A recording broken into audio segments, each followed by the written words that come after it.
Infant man, ancient Medusa, all living things, plant and animal, are largely molecular arrangements of water.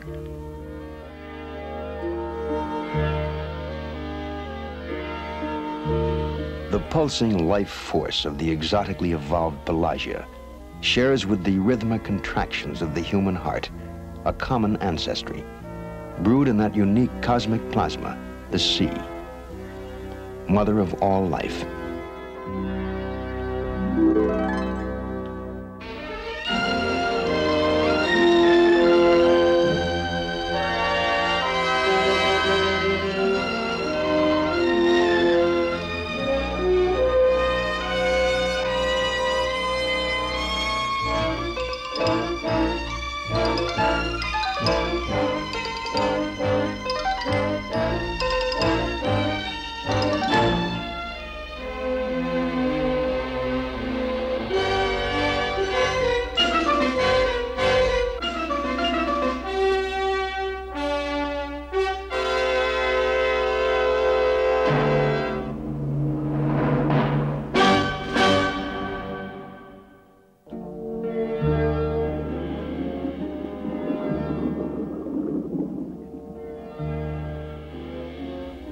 Today marks the end of the third year of our expedition.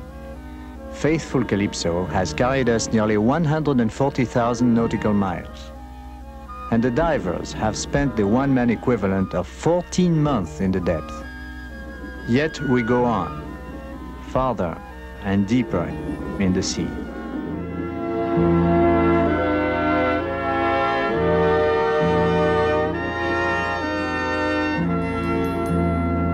There is a fresh sense of urgency in our work, observing and reporting on the awesome alchemy of the sea.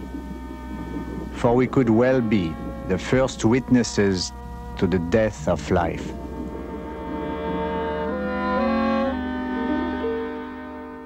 It is tragic that among all the men scurrying about the tiny continental islands of our water planet, too few are able to sense the serum coursing in their veins. Too few who can feel, I am the sea, and the sea is me. Every living thing, eagles, roses, whales, butterflies, trees, fishes, corn, turtles, amoebas, and even man himself, all are mainly composed of organized water. No matter what the form of water, clouds, snow, dew, rivers, lakes, or glaciers, there is only one source of life-sustaining water, the sea.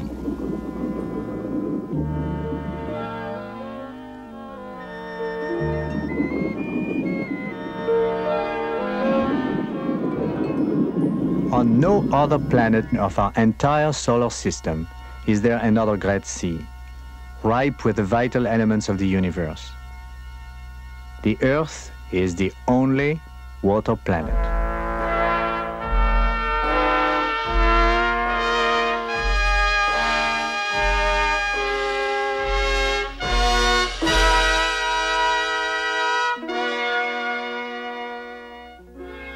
Man, then, as a chance traveler on the water-gifted spaceship Earth, must never forget that all of the waters of the world today are the same waters which first materialized on the newly born Earth 4.5 billion years ago.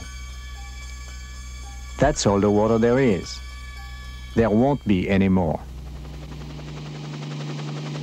If most inland bodies of water are not contaminated by man, they too are able to sustain specialized forms of life.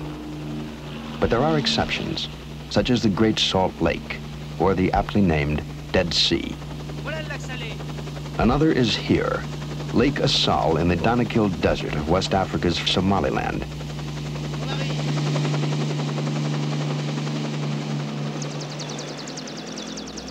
Without natural outlets, and located in once humid but now arid climates, the dead seas or salt lakes gradually evaporate. This causes the proportion of salts, long ago derived from the surrounding rocks, to increase to a searing saturation, lethal to all life. Our diver, Serge Foulon, cannot resist proving out an old Archimedean principle. Sun shrunken to nearly 600 feet below sea level, the waters of Lake Assal are heavy with salt. The additional buoyancy turns Serge into a fishing bobber.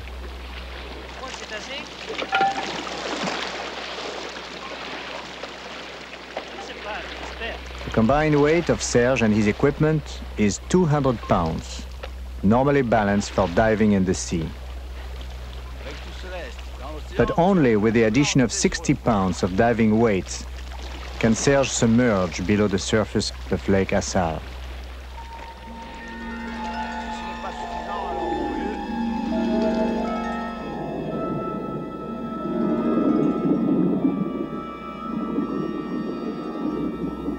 In the hazy shallows, Serge quickly discovers sunken gardens of strange crystal flowers. Perhaps it is salt. So Serge obtains for us, not without difficulty, a lab specimen of this unusual mineral blossom.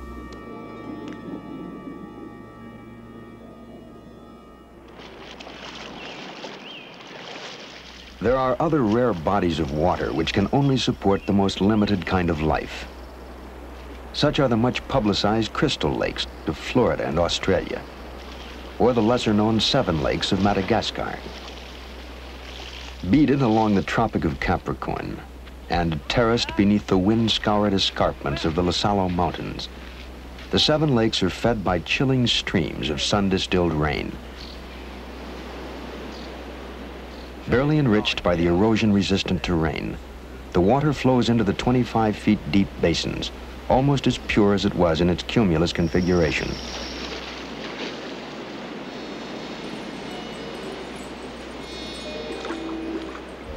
The incredible clarity of the water reveals its total barrenness. The only visible life are fragile algae, clinging to the branches of decaying trees like saprophytic snow.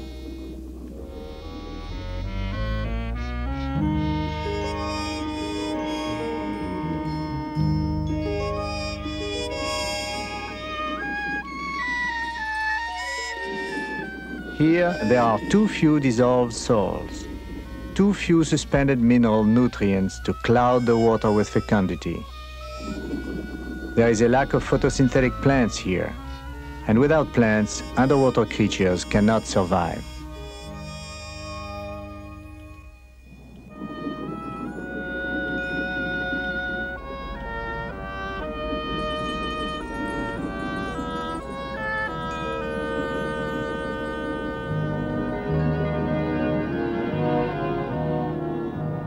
It is only in the sea that the chemistry for life remains relatively stable. Here, phosphates, nitrates, iron compounds, all the salts of the earth and the gases of the atmosphere are energized by the sun. And they have long been stirred by the winds and tides into 330 million cubic miles of a life-producing protoplasm.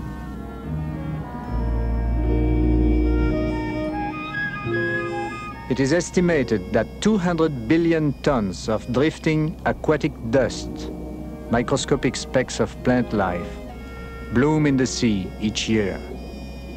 These enormous pastures of phytoplankton are the first link in a long, complex food chain interconnecting several 100,000 species of marine life and ultimately man.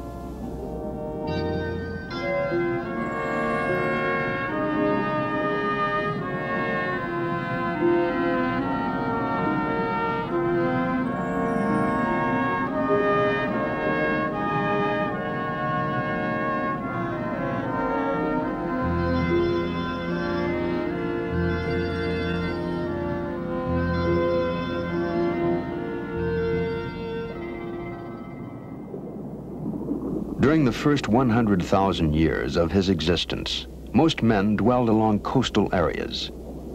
Hence, man's integration with the life cycles of the sea was more direct, more apparent. For example, He might use the remains of a fish he had eaten to trap a crab. He would then use the crab to catch small bait fish. The bait fish would then be used to catch a larger fish for him and his family to eat. Once more, with the remains of the large fish, he would catch another crab, and so on, repeating the process over and over again throughout his short lifespan. Then, upon his death, all that he was returned to the deep. The essences of his body slowly seeped back to the waters of their origin.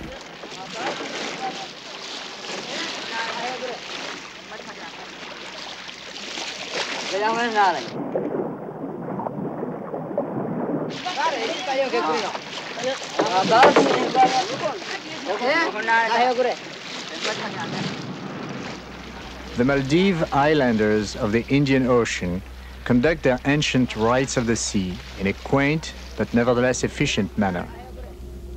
In their Viking-like fishing craft, built hull first, with the ribs added afterwards, they construct a live bait compartment drilled with holes below the waterline. This method of keeping the bait lively works, but it also means the Maldives are sailing perpetually sinking ships.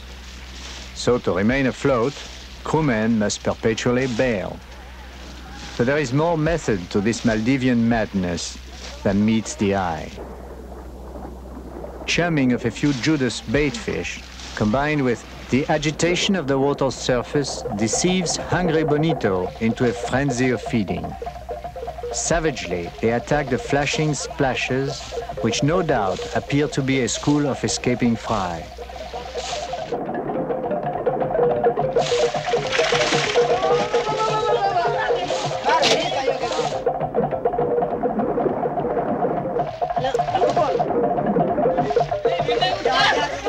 Among some of the Maldives fishermen, there is an ancient law.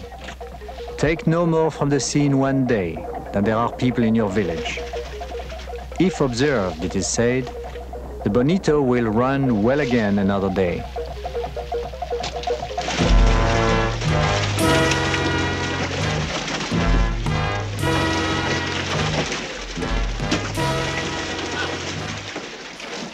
Beyond the shallow water horizons of the Maldives Islands, other men fish for the people of their villages.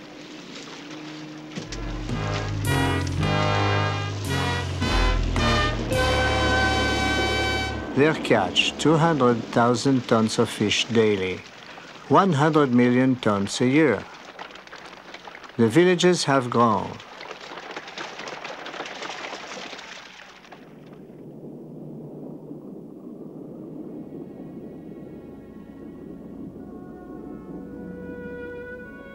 As the world population soars and its land resources shrink, man has accelerated his exploitation of the sea. His technology is imaginative and efficient, but potentially disastrous. For the sea, mother of all life on the water planet, is not, after all, invulnerable. The future of the sea is now dependent upon man's understanding of her strengths and precarities, and man's profound respect for her life-producing nature.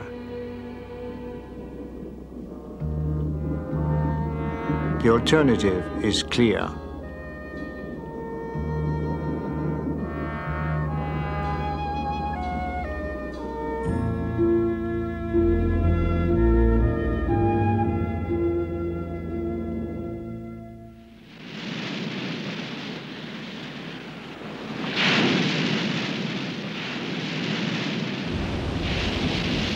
We have not sighted another ship in weeks. Often I am vaguely haunted by a fantasy that we are alone, that beyond the horizon there is no longer a landfall. But the sun draws reason to the surface, and my thoughts return to our primary mission, to observe and record on film the life song of the sea.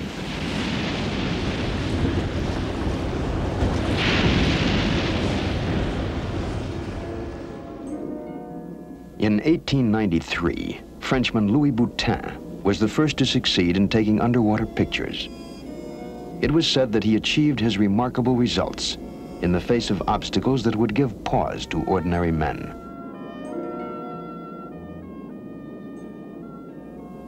Today, filming in the depths of the water planet still remains a formidable task.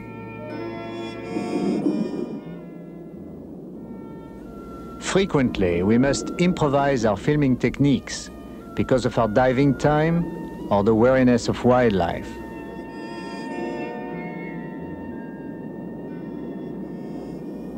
For example, the shy garden eels withdraw tail first into their sand burrows. To film this exceptional method of defense, 2 remotely operated cameras are required. One wide angle, the other for close-ups.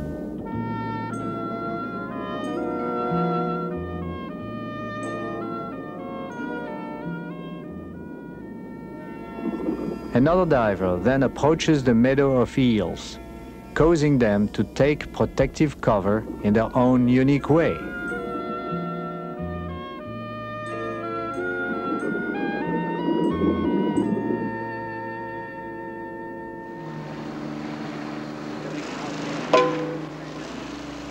Calypso cameramen must constantly struggle with poor visibility, turbulent currents, and pressure problems. But their greatest concern is keeping the interior of their cameras dry. The results of their unimaginable patience and stamina can be annihilated even by the slightest leak. Hence, detailed stripping, desalting, and reassembly of the 326 pieces of a flooded precision instrument takes priority over all other ship's work. But not for long. For the team of 29 who man Calypso, life aboard is an incessant labor. Repair and re-repair, improvise and re-improvise, and when it's all fixed, all fashioned, refix it and refashion it all over again. The work requires pros, men who've got guts and brains, and few romantic illusions. There are no Conrads here, no Melvilles, no Lowrys, only realists with 2 or more trades, only men who can endure, ignore or shrug off long confinement, the perpetual rack and pitch of Calypso, the endless cacophony of wind, sea, machinery, and other men's work.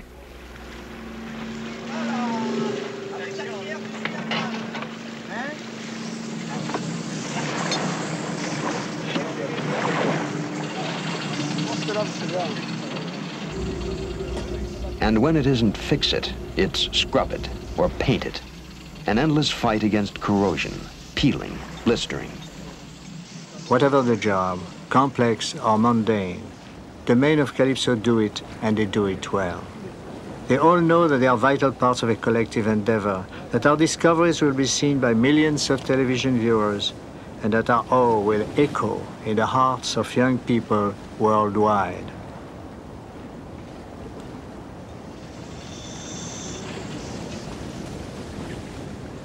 Work aboard Calypso is also no 9-to-5 proposition. For while there are intermittent meals and sleep breaks, the work is continuous. But then, of course, there is always the unexpected. In the darkness of an early morning, a runaway engine. Intuitively, the pajama-clad Falco goes over the side. 1,800 miles from the nearest dry dock facility, Calypso's starboard propeller shaft is snapped off clean at its bearing case. Water drag has carried it back against the rudder, jamming it. Calypso is helpless. At first light, the emergency work party moves into action. A filmed record of the operation will be made, while at the same time, underwater television cameras will enable Kustoa to direct the work from topside.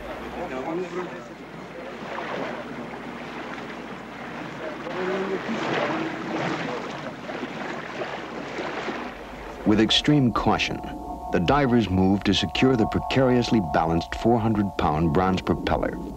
Below them lies 13,000 feet of water. Loss of the prop would mean serious delays in Kustoa's schedule. Next, the divers remove the propeller cap nut. In the choppy sea, there's no certainty that the winch cables will hold.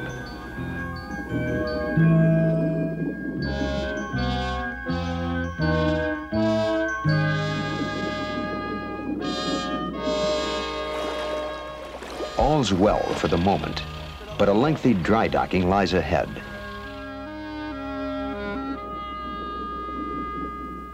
Later that night, Captain Kustoa makes an entry in his personal logbook.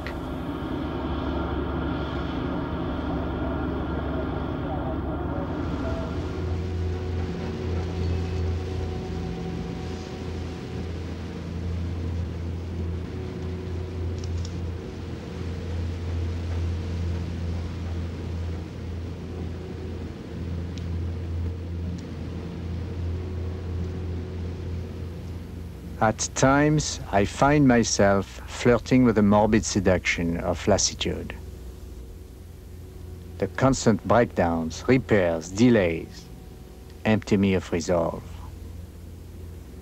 And in the bilges of my mind, I deeply resent anything and anybody which interrupts our dreams of action. Even the necessity of dry docking or taking on fuel and provisions becomes adversity. And in the blackest of my black moments, when my imagination has worn thin, I feel I can no longer tolerate this constantly rocking and dripping ship. Its bugs, chlorinated water, its deafening noises, even the bell calling us to meals. Our poor cook, I hate him too for competing to make our stomachs the focus of our expeditions. Even the joyous interruptions of our infrequent mail calls demoralizes me. And then those agonizing questions. Am I sincere? Why am I doing all this? And who, after all, cares? Only the tiny seas of my cells reply, reminding me too that I am the sea, and the sea is me.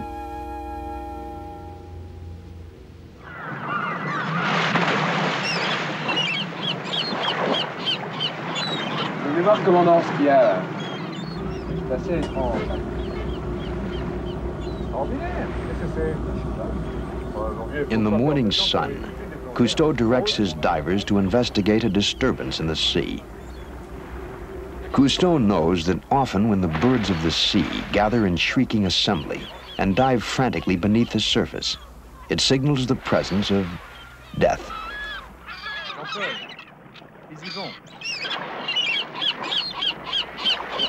A ravaged mola mola, an oceanic sunfish, has attracted the scavenging gray gulls. Like winged piranhas, they strip the flesh from the still living mola mola. This day, death is a sea lion, several of them. Momentarily distracted by Calypso's divers and cameramen, they now return to claim what is theirs.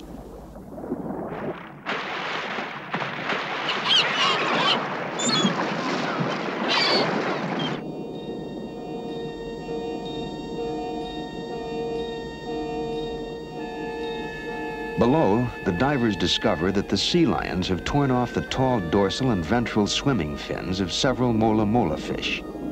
Even their stabilizing pectoral fins have been chewed away from their bodies. Stripped of their ability to swim and maneuver, the mola molas will now become a live food reserve for the cunning and resourceful sea lions.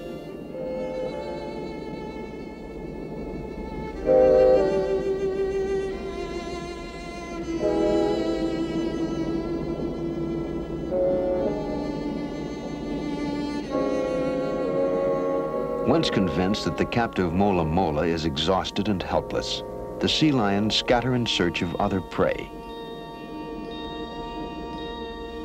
In the natural world, there is no cruelty, no charity, and no hypocrisy.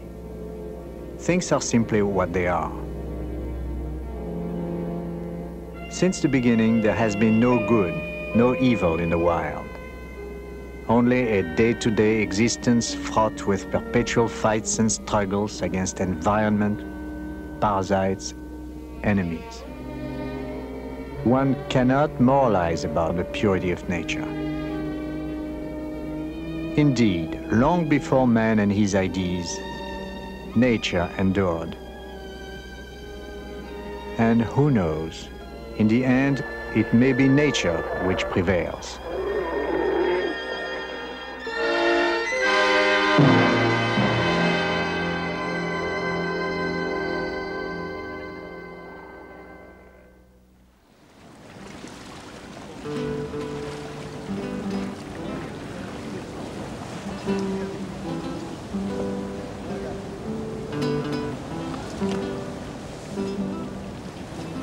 Exploring in the depths of the sea is grinding work. Yet as Calypso crisscrosses the wide oceans of the world, following the migrations of life and the seasons of the sea, there is time to rest, time to feed the body and spirit.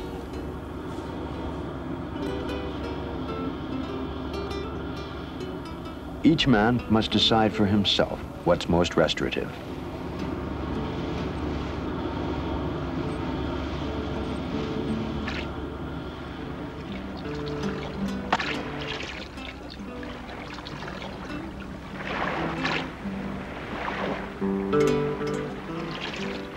For a topside bosun's mate, it's making friends with the easily tameable triggerfish.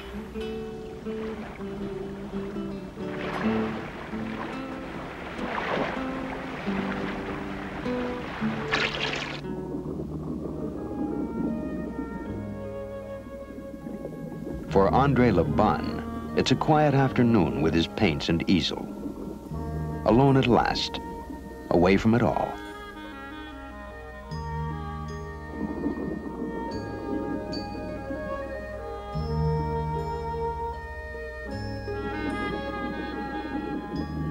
Alone, that is, except for the always ubiquitous kibitzer.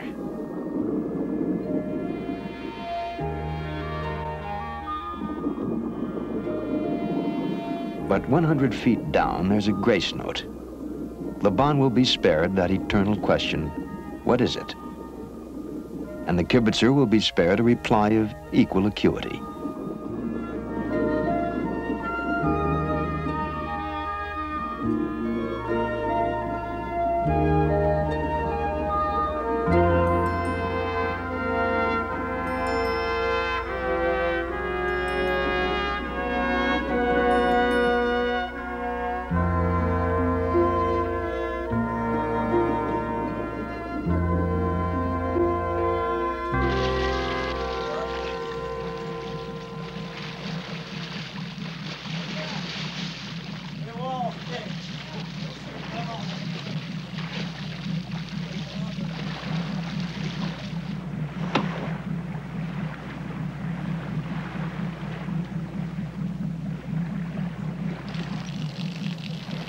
Appraising his work, Laban moodily reflects back to the occasion of his first important showing.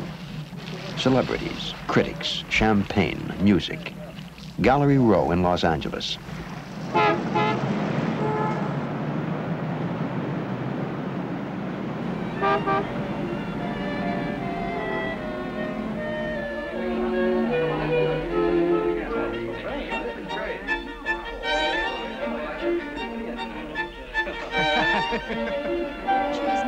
It was loud, gay, friendly, and everybody was there. Fantastic, they said. Bold and vivid, excitingly fresh. The phrases warmed the air, and Laban's innocent ego. So why, broods Laban? Why didn't anyone say, how much?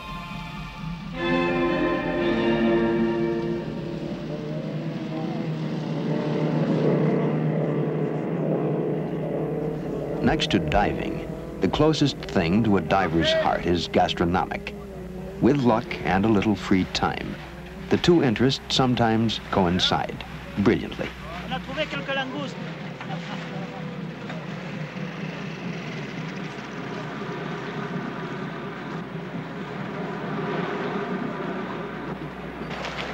"40 pounds of fresh lobsters, and then an extraordinary find. Sea-chilled bottles with a tantalizingly familiar color and shape." Kustoa is astonished, and the divers expectant. They explain, they discovered the remains of a wrecked ship, a cargo vessel.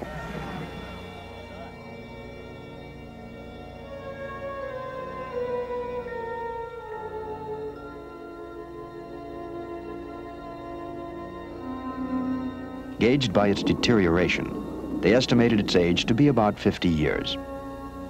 Deep within the crumpled vessel, probably the galley, they found stacks of chinaware and a mother lode of the carefully packed bottles. To the divers, it was simply a matter of fate. Quite obviously, broiled lobster tails deserved to be accompanied by a beverage of exotic interest. No time was wasted in returning to Calypso.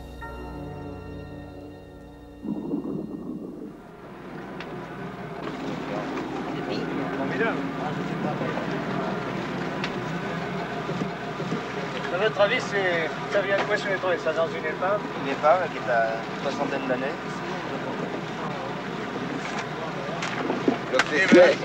Et aussi, London, Red Cross, qu'est-ce que ça peut être ça? Iran, London. On peut sentir quand même.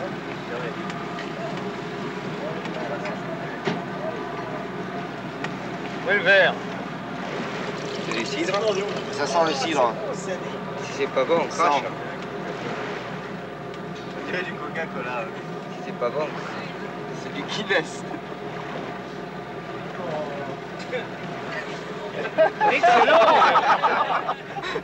Cool, tangy English brew. Good reason for a good time. The men of Calypso, all men of the sea, know well that life can be short, and that the good life is best whenever and wherever you find it. Cuisto, Cuisto, Cuisto, Cuisto, Cuisto. Quel est le menu aujourd'hui? Menu demoiselle du Cap, grillée, flammée au whisky. Bernaise. Ça ira, ça ira. Allez, envoyez. Hop, hop, hop, hop.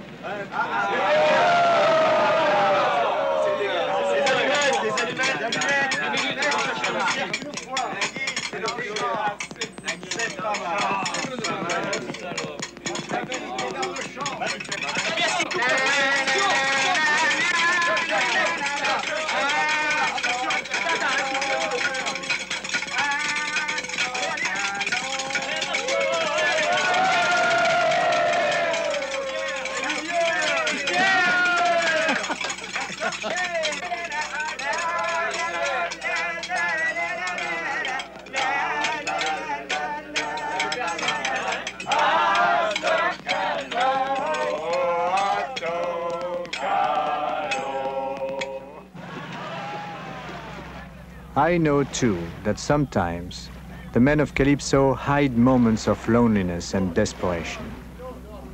But somehow this breed of man can always find a way out of darkness. C'est dans la mer comme elle est là, oula, oula, là. Paradis, les gars, posez à l'écouter. On se reposera quand on arrivera dans le port de Taïmona.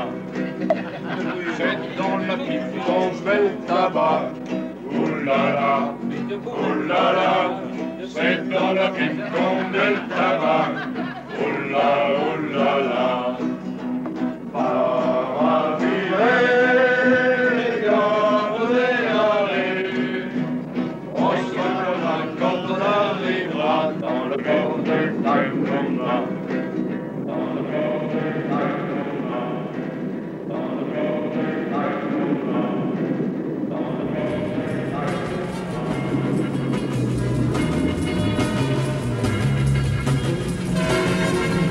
Taïmona.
Few ports of call for the sea-roaming calypso are 20th century.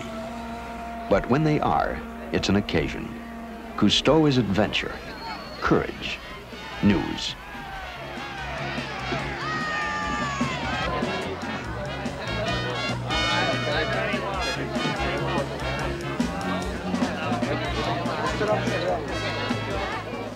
The curious, the concerned, the well-wishers welcome him.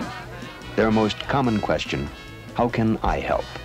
Kustoa's most frequent reply, love life.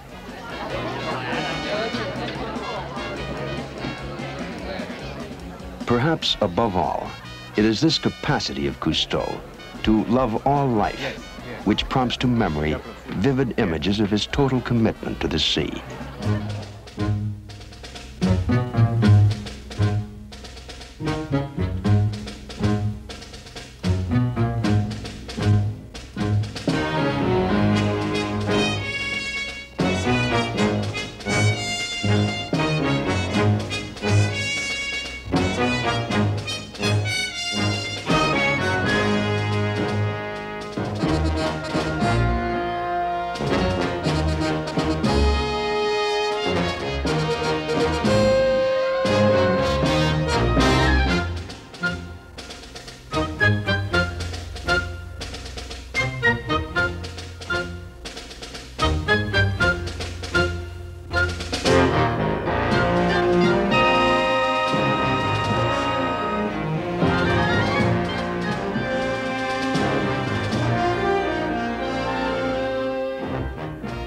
But for Kustoa, what's past is indeed prologue.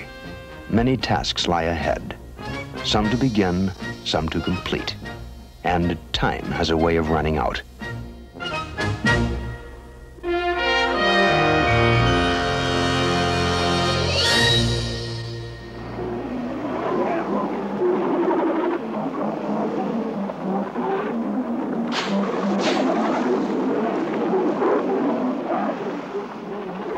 Not long ago, the Pacific walrus, monarchs of the Arctic, flourished 250,000 strong. But today the herds have been reduced greatly by bullet and lance. They are not very elegant, the great ones who walk with their teeth. But they deserve compassion and protection. I believe there are more important things in life than hides, oil, meat, or ivory.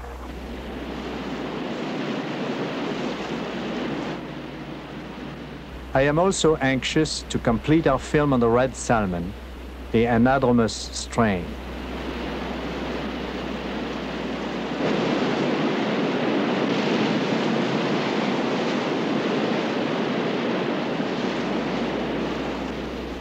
As adults, salmon cruise the depth of the sea. But to spawn a new generation, they are compelled to return thousands of miles to the same freshwater streams of their birth. Many never make it. Commercial fishermen net them by the ton, and thousands are defeated by the insurmountable waterfalls, blocking their way upstream.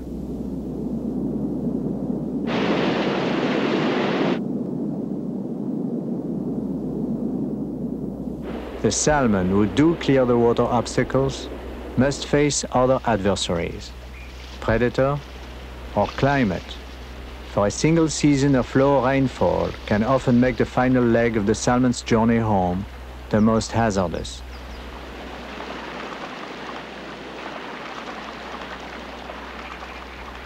The unfinished project, which presents us with the most problems, also gives us the most pleasure. The sea otter.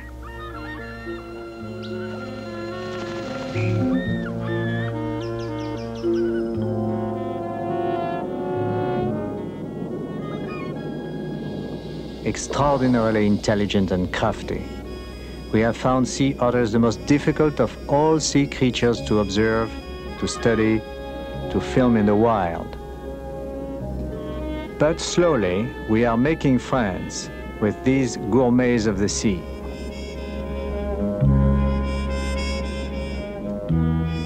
once technically extinct but now completely protected.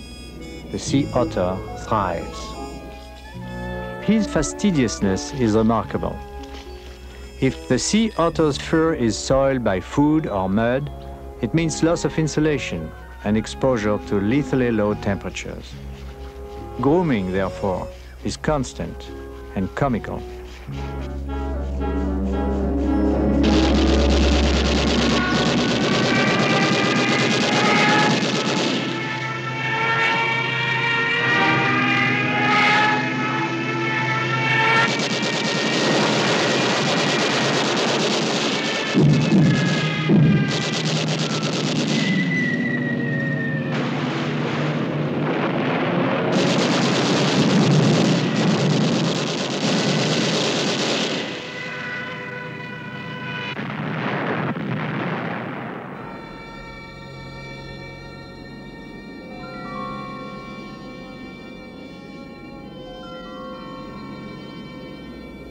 In 1944, Operation Hailstone was acclaimed a great American victory against Japan. The Battle of Truk Island was sweet revenge, they said, for the sneak attack on Pearl Harbor. Today, the largest concentration of sunken planes and ships in the world lies in one of the most lovely underwater paradises in the South Seas. Still entombed within this decomposing residue of violence are the countless artifacts and drifting bones of those who once dared dream the dream of war.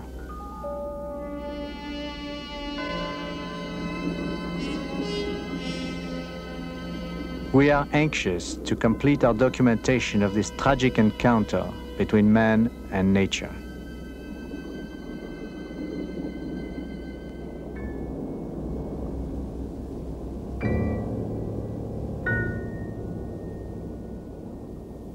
Devilfish, most common misnomer for the shy and intelligent octopus.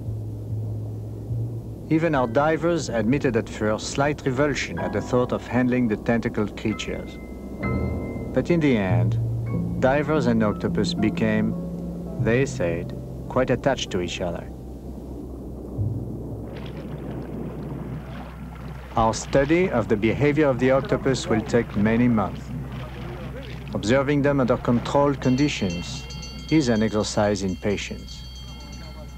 Houdini of the deep, the captive octopus is a notorious escape artist.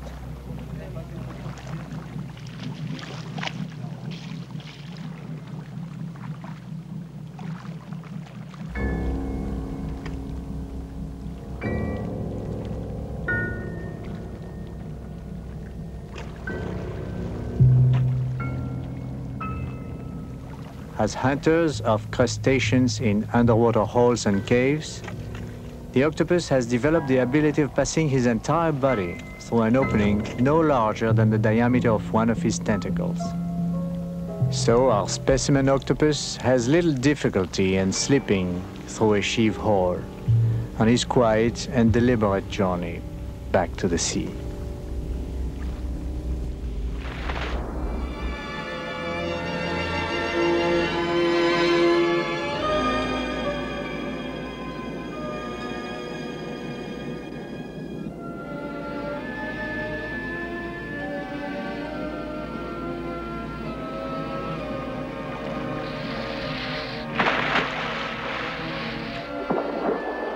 We are always hurrying to observe the oldest behavior of the ocean's denizens. Today, our curiosity is aroused by a pack of thousands of barracuda. En masse, they surround their quarry and devour a few whenever they feel the urge.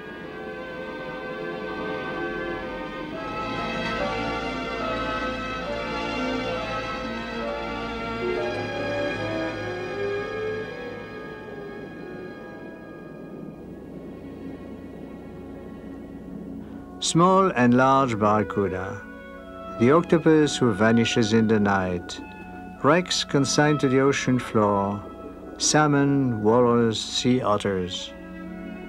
An old song of the sea returns to mind. I will go back to the great sweet mother, mother and lover of man, the sea. I will go down to her, I and none other, close with her, kiss her, and mix her with me.